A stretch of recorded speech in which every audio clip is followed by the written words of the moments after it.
Salam, salam sejahtera untuk kita semua.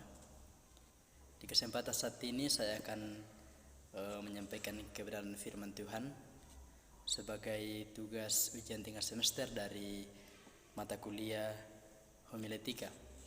Tapi sebelumnya perkenalkan, nama saya Hengki Pindampute. Saya dari Prodi Kepkri angkatan 2020 kelas A. Firman Tuhan yang akan saya renungkan saat ini saya telah pilih dalam kitab Injil Lukas pasalnya yang ke-19 ayatnya yang pertama hingga ayatnya yang ke-10. Saya akan membacakannya bagi kita sekalian. Di atas satu perikop berjudul Sakeus, firman Tuhan, Yesus masuk ke kota Yeriko dan berjalan terus melintasi kota itu. Di situ ada seorang bernama Sakeus, kepala pemungut cukai, dan ia seorang yang kaya. Ia berusaha untuk melihat orang apakah Yesus itu, tetapi ia tidak berhasil karena orang banyak sebab badannya pendek. Maka berlarilah ia mendahului orang banyak, lalu memanjat pohon ara untuk melihat Yesus yang akan lewat di situ. Ketika Yesus sampai ke tempat itu, ia melihat ke atas dan berkata, "Sakeus, segeralah turun, sebab hari ini aku harus menumpang di rumahmu." Lalu Sakeus segera turun dan menerima Yesus dengan sukacita. Tetapi semua orang yang melihat hal itu bersungut-sungut, katanya, "Ia menumpang di rumah orang berdosa." Tetapi Sakeus berdiri dan berkata kepada Tuhan, "Tuhan, setengah dari milikku akan kuberikan kepada orang miskin, dan sekiranya ada sesuatu yang kuperas dari seseorang yang akan kukembalikan 4 kali lipat." Kata Yesus kepadanya, "Hari ini telah terjadi keselamatan kepada rumah ini, karena orang ini pun anak Abraham. Sebab anak manusia datang untuk mencari dan menyelamatkan yang hilang." Ya, sedemikian jauh firman Tuhan yang dapat kita baca bersama. Mungkin firman Tuhan ini sudah sering kita dengarkan, mungkin juga kita sudah pernah menyampaikannya kepada jemaat, menyampaikannya kepada pemuda-pemudi, bahkan kepada sekolah minggu. Tapi ada pujian yang mengatakan bahwa firman Tuhan itu selalu baru dan tidak pernah berubah. Dan di kesempatan saat ini saya akan kembali memberikan berkat melalui firman Tuhan dari kitab Injil Lukas ini. Kita akan belajar dari pribadi Sakeus. Tema yang akan kita renungkan bersama dalam firman Tuhan ini yaitu mengenal Yesus adalah keuntungan bagiku. Mengenal Yesus adalah keuntungan bagiku. Kalau kita berbicara tentang keuntungan, maka sepertinya itu sudah tidak asing lagi dalam pendengaran kita.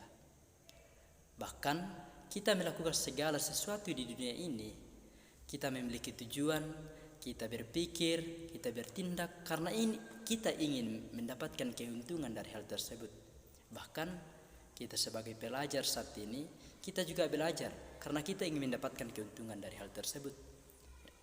Dan begitu pun dalam kehidupan kita sebagai umat Kristen, kita mengenal Tuhan Yesus dan kita sebagai orang-orang yang mengenal Tuhan Yesus akan ada keuntungan dari hal tersebut. Kita belajar dari pribadi Sakeus, bagaimana dia mengenal Tuhan, bagaimana dia menerimanya, dan berkat apa yang diterima oleh Sakeus dari semuanya itu. Sakeus merupakan seorang pemungut cukai yang tinggal di kota Yeriko. Tetapi orang-orang mengidentikan Sakeus ini sebagai orang yang berdosa. Masyarakat yang tinggal di Yeriko saat itu mengidentikan Sakeus sebagai orang berdosa. Mengapa? Karena dalam melakukan pekerjaannya, Sakeus melakukan kecurangan. Sebagai pemungut cukai, ia melakukan kecurangan dalam melakukan pekerjaan tersebut. Misalnya, saya adalah seorang pemungut cukai.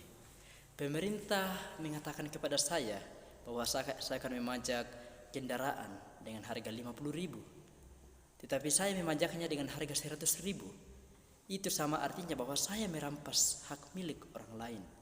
Itulah contoh-contoh kecil kecurangan yang dilakukan oleh Sakeus di dalam melakukan pekerjaannya. Tetapi itu dari sisi pandangan manusia. Lalu bagaimana dari pandangan Tuhan Yesus? Ya, ada 3 hal yang dapat kita pelajari dari pribadi Sakeus, bagaimana dia mengenal Tuhan Yesus. Yang pertama, kita bisa lihat di ayat yang ke-5, yaitu ketika Yesus sampai ke tempat itu, Mohon maaf, di ayat yang keempat firman Tuhan di situ mengatakan, maka berlarilah ia mendahului orang banyak, lalu memanjat pohon ara untuk melihat Yesus yang akan lewat di situ. Poin yang pertama yang bisa kita pelajari dari Sakeus yaitu keingintahuan hati Sakeus yang sangat besar untuk mengenal siapa itu Tuhan Yesus. Itu dibuktikan dalam firman Tuhan dalam Nats di ayat yang keempat. Disitu dikatakan bahwa Sakeus berlari untuk mendahului orang banyak.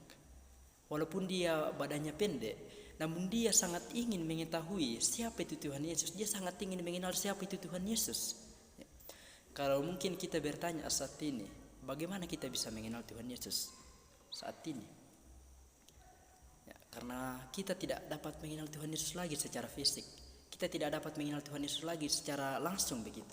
Tetapi kita dapat mengenal Tuhan Yesus melalui firman Tuhan, melalui Alkitab, yaitu firman yang disampaikan oleh Tuhan. Dengan cara berdoa, dengan melakukan berbagai persekutuan, itulah cara kita supaya kita bisa mengenal Tuhan Yesus. Lalu apakah Sakeus hanya sebatas menerima Tuhan Yesus? Dilanjutkan di ayat yang kelima, di situ dikatakan, ketika Yesus sampai ke tempat itu, ia melihat ke atas dan berkata, Sakeus, segeralah turun, sebab hari ini aku harus menumpang di rumahmu.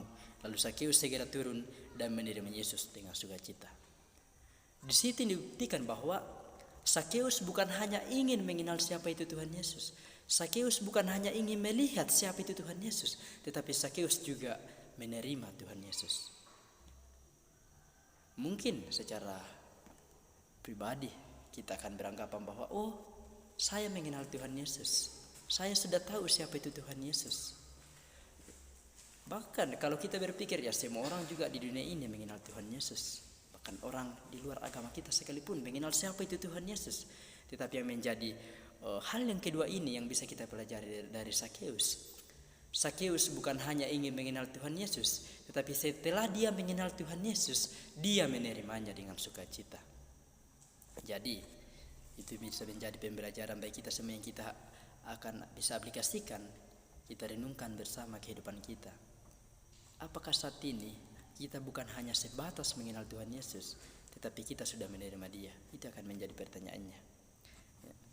Dan dilanjutkan di ayat yang ke-8, bahwa bukti Sakeus sudah menerima Yesus sebagai Tuhan dan Juru Selamatnya.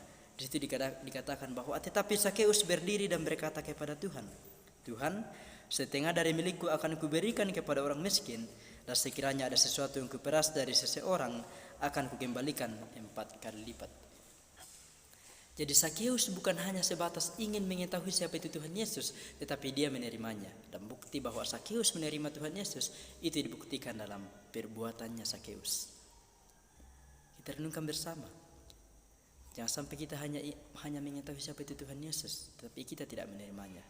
Kita belajar dari Sakeus. Setelah Sakeus menerima Tuhan Yesus, itu dibuktikan dalam perbuatannya. Dia dipenuhi oleh dia ingin melakukan perbuatan yang lebih baik. Di situ dikatakan bahwa Sakeus akan setengah dari miliknya itu akan diberikan kepada orang miskin, dan siapapun yang diperasnya itu akan dikembalikan kepada mereka 4 kali lipat.